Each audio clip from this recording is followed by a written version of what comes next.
मध्य प्रदेश में मौर्य काल की बात करें तो मौर्यकालीन पृष्ठभूमि को समझेंगे।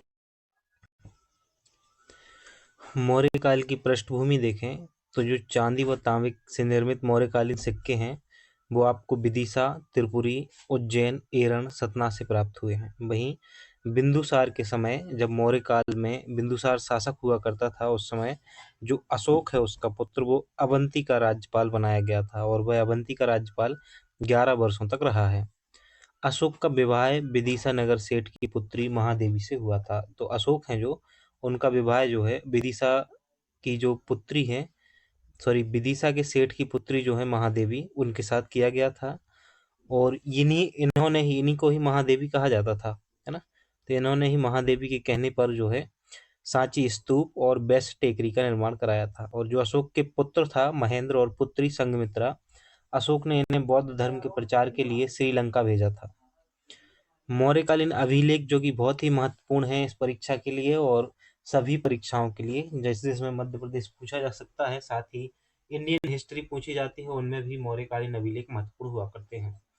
पहला जो अभिलेख है वो है रूपनाथ अभिलेख। तो रूपनाथ अभिलेख जो है यह कटनी जिले में है और कटनी जिले का जो तहसील है, कटनी जिले की तहसील वोहरीबंद तहसील में रूपनाथ अभिलेख है जो कि मौर्य काल से संबंधित है। यहाँ पर रूपनाथ का मेला भी लगता है। गुर्जरा अभिलेख ये दतिया में है। दतिया में गुर्जरा अभिलेख है जिस पर अशोक के नाम का उल्लेख किया गया है। अशोक नाम प्रियदर्शी, क्या है, अशोक का नाम देव नाम प्रियदर्शी के रूप में बताया गया है। सांची अभिलेख जो है ये रायसेन में है। तो रायसेन जिले में सांची अभिलेख है और कसरावद अभिलेख जो है वो खरगोन में मिलेगा। कारीतलाई अभिलेख कटनी जिले में मिलेगा। तो कटनी जिले में दो याद रखने हैं, एक तो रूपनाथ और दूसरा रखना है कारीतलाई अभिलेख। ये दोनों ही मौर्यकालीन अभिलेख हैं और दोनों ही कटनी में हैं। वहीं गुर्जरा अभिलेख, सांची अभिलेख और कसरावद अभिलेख भी याद रखना है जो मौर्यकालीन है। प्रश्न कुछ इस प्रकार से आ सकता है कि निम्नलिखित में से कौन सा मौर्यकालीन अभिलेख नहीं है। तो 3 ऑप्शनों में मौर्यकालीन अभिलेख होंगे और एक नहीं होगा। साथ ही इनसे पर्टिकुलर प्रश्न भी पूछा जा सकता है, जैसे मध्य प्रदेश के किस अभिलेख में अशोक का नाम देवनाम प्रियदर्शी के रूप में दर्शाया गया है। तो इसमें 4 ऑप्शन रहेंगे, अभिलेख होंगे, तो इस प्रकार का ही प्रश्न बन सकता है। साथ ही ये भी पूछा जा सकता है कि कौन सा अभिलेख किस जिले में है ना। समाचार पन्नों से देखें तो सांची को मध्य प्रदेश की सोलर सिटी और ग्रीन सिटी का दर्जा दिया गया है। साथ ही सांची में मध्य प्रदेश का पहला रेल संग्रहालय बनाया गया है। तो ये तो थी समाचार पन्नों से खबर।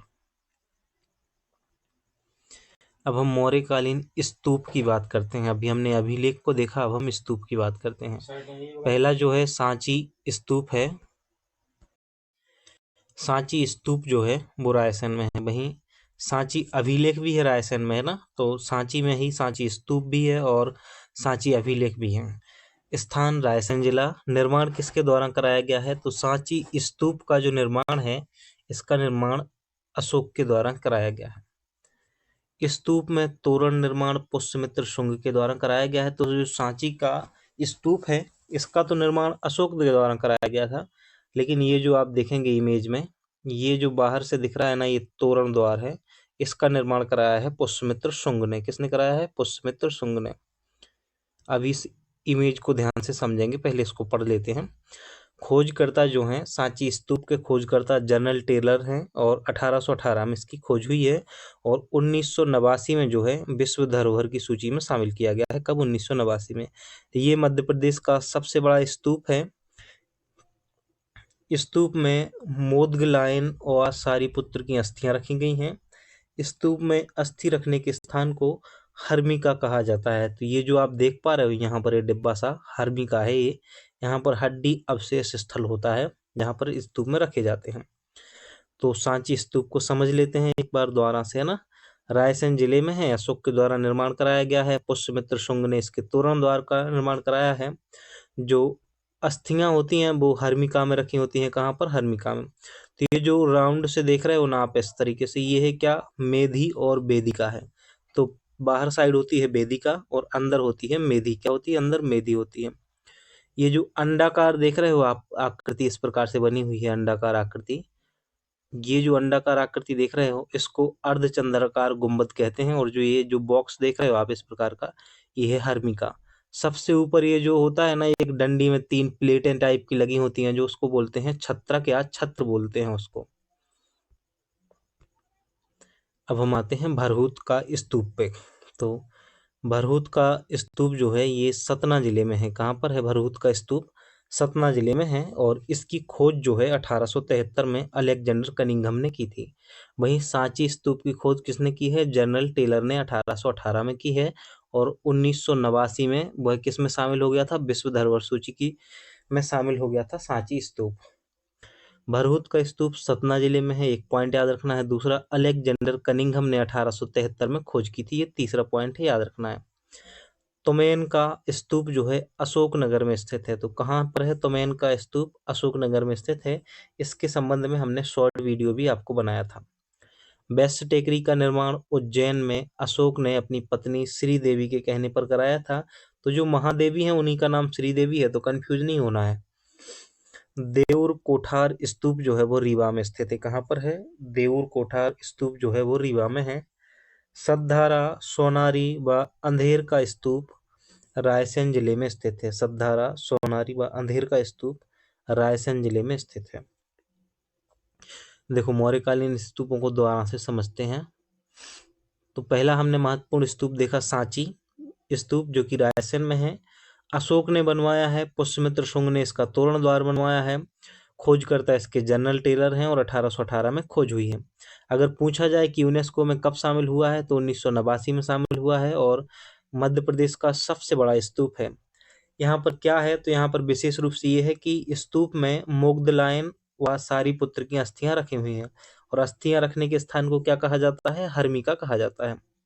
उसके बाद हमने भरहुत का स्तूप देखा, जिसमें आपको याद रखना है भरहुत का स्तूप सतना जिले में है, और अलेक्जेंडर कनिंघम ने इसकी खोज की है। तोमेन का स्तूप अशोकनगर में है, और बेस्ट टेकरी उज्जैन में है।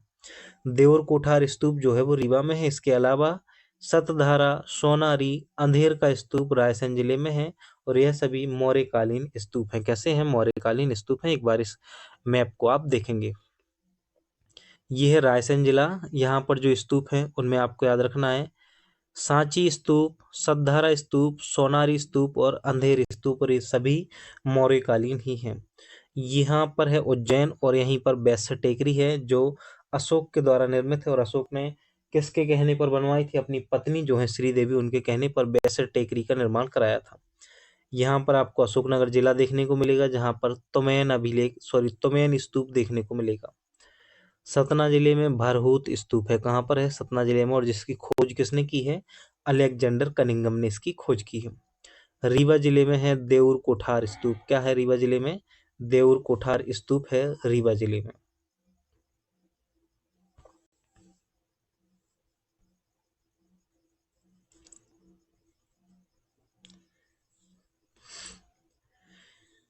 अब हम देखते हैं मध्य प्रदेश में ब्राह्मण साम्राज्य 250 ईसा पूर्व से 1 ईसा तक, है ना, 250 ईसा पूर्व से 1 ईसा तक। तो ब्राह्मण साम्राज्य में हमें 2 वंश देखने हैं विशेष रूप से। एक तो शुंग वंश देखना है, और दूसरा देखना है सातवाहन वंश। तो पहले हम शुंग वंश की बात करते हैं। देखो शुंग वंश का जो संस्थापक है वो पुष्यमित्र शुंग है। कौन है शुंग वंश का संस्थापक? पुष्यमित्र शुंग को शुंग वंश का संस्थापक कहा जाता है। और मध्य प्रदेश में इसकी ने राजधानी बनाई विदिशा भेलसा नगर जो है, विदिशा भेलसा नगर को अपनी राजधानी बनाया। पुष्यमित्र शुंग ने अपने शासनकाल में पुत्र अग्निमित्र को विदिशा का शासक बनाकर भेज दिया था। शुंग की जानकारी कालिदास की पहली रचना मालविका अग्निमित्र से मिलती है। मालविका अग्निमित्र में अग्निमित्र और मालविका का वर्णन मिलता है। शुंग वंश कालीन मध्य प्रदेश के प्रमुख नगर हैं सांची, उज्जैन व सतना। शुंग वंश के प्रमुख शासक में पुष्यमित्र शुंग के अलावा अग्निमित्र, वसुमित्र, भागमित्र व देवभूति का नाम याद रखना है। पुष्यमित्र के सेनानी दधी अज्जी की उपाधि धारण की थी, और राजा भागमित्र के समय यूनानी राजदूत हेलियोडोरस आया था। हेलियोडोरस ने विदिशा में गरुड़ स्तंभ का निर्माण कराया, जिसमें भागवत धर्म के साक्ष्य मिलते हैं, और गरुड़ स्तंभ भगवान विष्णु को समर्पित है। देवभूति शुंग वंश का अंतिम शासक है। तो चिंता नहीं करनी है, अभी रिवीजन कर लेंगे ना, सारी चीजें याद हो जानी है बिल्कुल। पुष्यमित्र शुंग बौद्ध धर्म का विनाशक या संरक्षक के रूप में तो देख लेते हैं। कुछ इतिहासकारों ने इसे बौद्ध धर्म का विनाशक कहा है क्योंकि इसने 1000 बौद्ध भिक्षुओं की हत्या करके सरयू नदी में फिकवा दिया था। लेकिन कुछ इतिहासकारों ने इसे संरक्षक भी कहा है क्योंकि इसने सांची स्तूप व भरहुत स्तूप में तोरण द्वार का निर्माण कराया है। तो अब क्या है सही, ये तो कहा नहीं जा सकता है ना।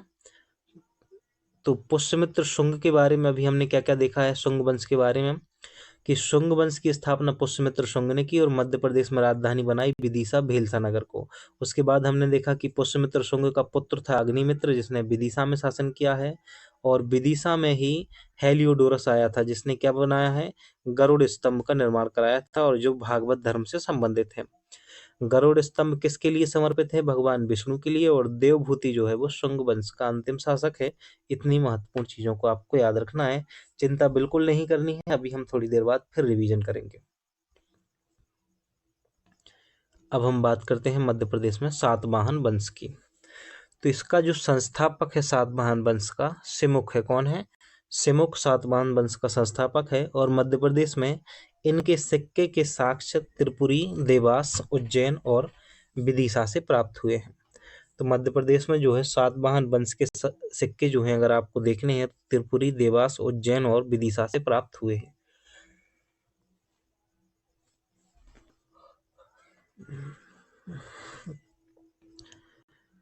प्रमुख शासकों की बात करें सातवाहन वंश के, तो सिमुक का नाम याद रखना है जो कि संस्थापक है। सातकर्णी पुत्र, पुलवामी पुत्र, गौतमी पुत्र, वशिष्ठी पुत्र। अधिकतम शासकों का नाम इनकी मां के नाम पर है, मिलता है। सातवाहन वंश के प्रमुख कार्य जो हैं, ब्राह्मणों को इन्होंने भूदान देना प्रारंभ किया। गौतमी पुत्र सातकर्णी ने शीशे के सिक्के चलवाए। तो ये बहुत महत्वपूर्ण पॉइंट है कि किसने शीशे के सिक्के चलवाए, तो गौतमी पुत्र सातकर्णी ने चलवाए। उत्तर भारत व दक्षिण भारत के बीच सेतु का कार्य किया है सातवाहन वंश ने। और अजंता एवं एलोरा के गुफाओं के समूह में कुछ गुफाओं का निर्माण भी इन्होंने करवाया है। तो सातवाहन वंश में एक तो ये याद रखना है कि इसका संस्थापक जो है सिमुख है, और इनके सिक्के जो हैं त्रिपुरी, देवास, उज्जैन और विदिशा से प्राप्त होते हैं। साथ ही इन्होंने ब्राह्मणों को इन्होंने भूदान देना प्रारंभ किया। गौतमीपुत्र सातकर्णी ने शीशे के सिक्के चलवाए। उत्तर भारत व दक्षिण भारत के बीच सेतु का कार्य किया है। अजंता व एलोरा गुफाओं के समूह में कुछ गुफाओं का निर्माण भी इन्होंने कराया है। तो इतनी चीजें याद रखनी है। मध्य प्रदेश के अन्य प्राचीन वंशों की बात करें तो जिसमें नागवंश, वकाटक वंश, औलिकर वंश, कादरमक वंश, परिव्राजक वंश, उच्चकल वंश, मेघ वंश, शैल वंश और मैकल पांडव वंश, इन सबको हम देखेंगे विस्तार से, है ना। तो इन सभी को हमें विस्तार से देखना है। अभी हमने कौन कौन से वंश देखे हैं, तो सबसे पहले हमने मौर्य काल की बात की थी जो कि 322 से 250 ईसा पूर्व तक का है। सबसे पहले हमने मौर्य काल की बात की जो 322 से 250 ईसा पूर्व तक है। हमने इसमें देखा पृष्ठभूमि में कि जो बिंदुसार है उसका पुत्र अशोक है, उसने मध्य प्रदेश के अवंती के राज्यपाल के रूप में कार्य किया है। कितने वर्षों तक, 11 वर्षों तक। और इसका विवाह जो है, अशोक का विवाह विदिशा नगर सेठ की पुत्री से किया था गया था जो कि जिसका नाम था महादेवी। ऐसा माना जाता है कि ये प्रेम प्रसंग में थे, तो ये लव मैरिज ही थी, है ना, उस समय की। अशोक ने उज्जैनी को अवंती की राजधानी बनाया। तो इसने किसे राजधानी बनाया है, उज्जैनी को राजधानी बनाया है अशोक ने, द ग्रेट अशोक ने। अशोक के पुत्र का नाम महेंद्र और पुत्री का नाम संघमित्रा था। और अशोक ने इन्हें कहाँ भेजा था प्रचार के लिए, बौद्ध धर्म के, श्रीलंका भेजा था। और अशोक की जो पत्नी थी महादेवी या श्री देवी कह सकते हैं उनको, दोनों ही उन्हीं के नाम है। उनके कहने पर जो सांची स्तूप का निर्माण कराया गया है, साथ ही बेस्य टेकरी का भी निर्माण। बेस्य टेकरी कहाँ पर है, अभी देखा है हमने, आप कमेंट करिएगा जल्दी से, उज्जैन में है। तो इसका निर्माण भी अशोक ने ही करवाया था। फिर हमने कुछ मौर्यकालीन अभिलेख देखे थे जिसमें रूपनाथ अभिलेख याद रखना है आपको, कटनी के बहरीबंद में है। गुर्जरा अभिलेख दतिया जिले में है। सांची अभिलेख रायसेन जिले में है। कसरावद अभिलेख खरगोन जिले में है। कारी तलाई अभिलेख कटनी जिले में है। इतनी चीजें याद रखनी है। हाल ही में सांची को मध्य प्रदेश की सोलर सिटी व ग्रीन सिटी का दर्जा दिया गया है। साथ ही सांची में मध्य प्रदेश का पहला रेल संग्रहालय भी बनाया जा रहा है। फिर हमने मौर्यकालीन स्तूपों में विस्तार से 2 स्तूपों को देखा, एक तो सांची स्तूप को और एक भरहुत स्तूप को। तोमैन स्तूप जो कि अशोकनगर में है और बैसा टेकरी उज्जैन में है। देऊर कोठार स्तूप रीवा में है। तो हमने जब सांची स्तूप के बारे में देखा था तो हमने देखा कि ये रायसेन जिले में है और अशोक द्वारा बनवाया गया है, और इसका जो तोरण द्वार है वो पुष्यमित्र शुंग के द्वारा बनवाया गया है। इसके खोजकर्ता हैं जनरल टेलर। 1818 में इसकी खोज की गई है। यूनेस्को विश्व धरोहर में शामिल किया गया है 1989 में। सबसे बड़ा स्तूप है मध्य प्रदेश का। मोदगलायन और सारीपुत्र की अस्थियां रखी हुई हैं इसमें। इतनी जानकारी आपको याद रखनी है। जहां अस्थियां रखी जाती हैं उसे हर्मिका कहा जाता है। उसके बाद फिर हमने भरहुत का स्तूप देखा जो सतना जिले में है। तोमैन का स्तूप अशोकनगर में, बैसा टेकरी उज्जैन में और देऊर कोठार स्तूप जो है रीवा में है। इसके बाद हमने मध्य प्रदेश में ब्राह्मण साम्राज्य देखा जो 250 ईसा पूर्व से 1 ईसा तक है। शुंग वंश और सातवाहन वंश के बारे में देखा, मोटा मोटा हम रिवीजन कर रहे हैं। शुंग वंश का संस्थापक पुष्यमित्र शुंग को कहा जाता है, जिसने सांची के तोरण द्वार का निर्माण कराया था। साथ ही आपको यह भी याद रखना है कि पुष्यमित्र शुंग का जो पुत्र था अग्निमित्र, उसने विदिशा में शासन किया है। और अग्निमित्र और मालविका के प्रेम प्रसंग पर आधारित है कालिदास की पहली रचना मालविका अग्निमित्र, जिसमें इन दोनों के प्रेम प्रसंग का वर्णन मिलता है। शुंग वंशकालीन मध्य प्रदेश के प्रमुख नगर हैं सांची, उज्जैन और सतना। इसके अलावा कुछ और शासकों के नाम याद रखने हैं। साथ ही हेलियोडोरस जो है वो विदिशा में गरुड़ स्तंभ का निर्माण कराया था इसने। और एक किसके समय आया था वहां पर विदिशा, तो जब भागमित्र शासक था ना शुंग वंश का, उस समय हेलियोडोरस आया था। ऐसे भी पूछा जा सकता है कि जब हेलियोडोरस विदिशा आया उस समय विदिशा में किस वंश का शासक था, किस वंश का शासन था, तो आप शुंग वंश आंसर करेंगे। गरुड़ स्तंभ का निर्माण किसने कराया है, तो आप हेलियोडोरस आंसर करेंगे। गरुड़ स्तंभ का संबंध किस धर्म से है, तो भागवत धर्म से है, आंसर करेंगे। किस भगवान को समर्पित है, भगवान विष्णु को समर्पित है। तो इस प्रकार से आप, अगर पूछा जाए कि शुंग वंश का अंतिम शासक कौन था, तो शुंग वंश का जो अंतिम शासक है वो देवभूति था। इसके बाद हमने सातवाहन वंश को देखा। सातवाहन वंश का संस्थापक सिमुक है। सीधे क्वेश्चन बनेगा कि सातवाहन वंश का संस्थापक किसे कहा जाता है, सिमुक को कहा जाता है। मध्य प्रदेश में इनके सिक्कों के साक्ष्य त्रिपुरी, देवास, उज्जैन और विदिशा से प्राप्त हुए हैं।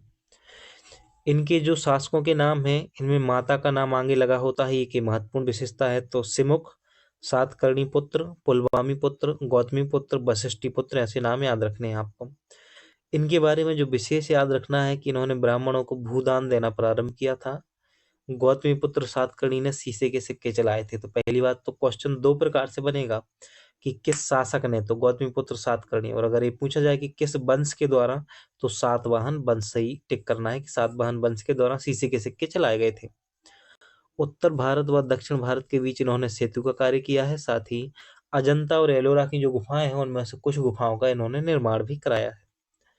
इसके बाद जो अन्य प्राचीन ग्रंथ हैं उनको हम देखेंगे। अगर वीडियो को लाइक नहीं किया है तो जल्दी से वीडियो को लाइक करो, फिर उसके बाद आगे बढ़ते हैं।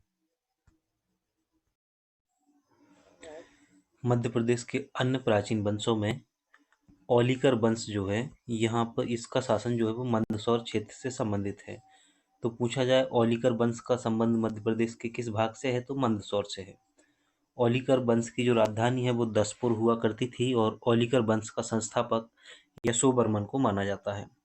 मालवा नाम देने का श्रेय औलिकर शासकों को ही दिया जाता है। औलिकर वंश के प्रमुख शासक नरवर्मा, सहवर्मन, बुद्धवर्मन आदि थे। तो ये औलिकर वंश के प्रमुख शासक थे।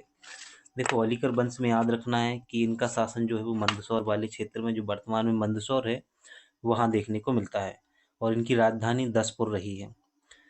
इनका जो संस्थापक है यशोवर्मन का नाम आपको विशेष रूप से याद रखना है। मेघ वंश की बात करें तो पुराणों में इसे मेघ वंश कहा गया है। पहले इस वंश का शासन बघेलखंड में था और फिर कौशाम्बी तक विस्तृत हुआ। मेघ वंश के सिक्के तथा अभिलेख हमें बांधवगढ़ से प्राप्त हुए हैं। मेघ वंश की प्रारंभिक राजधानी बांधवगढ़ थी। बघेलखंड का माघ वंश भीमसेन, भद्रमघ, शिवमघ और प्रमुख शासक थे ये उसके। तो मेघ वंश के बारे में इतना ही याद रखना है कि इसका शासन जो है वो बघेलखंड क्षेत्र में था, फिर कौशाम्बी में विस्तृत हुआ। बस इतना ही याद रखना है। इसके बाद जो याद रखना है, मैकल का पांडव वंश। कौन सा? मैकल का पांडव वंश। तो मैकल के पांडव वंश का जो विस्तार है मध्य प्रदेश, शहडोल और अनूपपुर क्षेत्र में मिलता है। तो मैकल के पांडव वंश का विस्तार कहाँ पर मिलता है? शहडोल और अनूपपुर क्षेत्र में। ये जो पांडव वंश है इसके प्रमुख शासकों में भरत बल, जल बल, नाग बल और धरातल थे। इस वंश की अधिकतर जानकारी इतिहास में नहीं मिलती है। परिव्राजक वंश के बारे में याद रखना है कि इनका जो बुंदेलखंड में पन्ना है, पन्ना जिले से इनका संबंध है और इनके प्रमुख शासकों में देवादय परिव्राजक वंश में, प्रभंजन, हस्तिन और संक्षोभ जो है इनके बारे में याद रखना है। उच्चकल वंश जो है परिव्राजक राजवंश का पड़ोसी था। मध्य प्रदेश के सतना जिले के उछेरा क्षेत्र में इनका शासन मिलता है। इस वंश के प्रमुख शासकों में ओगदेव उच्चकल वंश में, कुमारदेव, व्याघ्रदेव विशेष रूप से याद रखना है, जयनाथ और सर्वनाथ याद रखना है। बकाटक वंश जो है इसके शासन का विस्तार विदिशा और पश्चिम बुंदेलखंड में देखने को मिलता है। इसके संस्थापक बिंद शक्ति थे। तो पूछा जा सकता है बकाटक वंश का संस्थापक कौन था? बिंद शक्ति बकाटक वंश का संस्थापक हुआ करता था। नागवंश की बात करें तो इस वंश का अल्पकालीन शासन विदिशा में और ग्वालियर में रहा है। नागवंश का नागवंश का जो संस्थापक है वो ब्रशनांग थे। कौन थे? ब्रशनांग। नागवंश का शासक भीमनाथ ने सिक्के जो हैं वो विदिशा से प्राप्त हुए हैं। साथ ही कादरमक वंश की बात करें तो इस वंश का शासन उज्जैन के आसपास क्षेत्रों में था। इसकी रचित से स्थापना जो है वो यशोमती ने की थी। तो कादरमक वंश की स्थापना यशोमती ने की थी। चष्टन हो गया, रुद्रदामन, रुद्रसेन तृतीय इसके प्रमुख शासक थे। तो इन छोटे छोटे वंशों को एक बार दोबारा से देखते हैं फिर आगे बढ़ेंगे। तो औलिकर वंश मंदसौर याद रखना है, राजधानी दसपुर याद रखनी है और संस्थापक यशोवर्मन का नाम याद रखना है औलिकर वंश के लिए।